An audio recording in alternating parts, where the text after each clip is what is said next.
নমস্কার বন্ধুরা, আমি তোমাদের ম্যাঙ্গো ফিরনি বানিয়ে দেখাবো। এর জন্য এখানে আমি 2 চামচ বাসমতি চাল এবং 2টো পাকা আম নিয়ে নিয়েছি।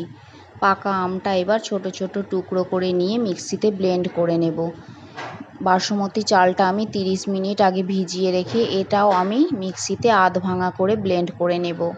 কড়াইতে 500 ml গরুর দুধ দিয়ে এতে আমি 2 চামচ করে চালের সেই মিশ্রণটা দেব এবং কন্টিনিউ নাড়াচাড়া করতে থাকবো। এইভাবে ঘন হয়ে এলে এতে আমি আমের যে মিশ্রণটা করে রেখেছিলাম সেই মিশ্রণটা দিয়ে দেব। দিয়ে আবার আমি কন্টিনিউ নাড়াচাড়া করব। এতে আমি 2 চামচ এবার চিনি দেব।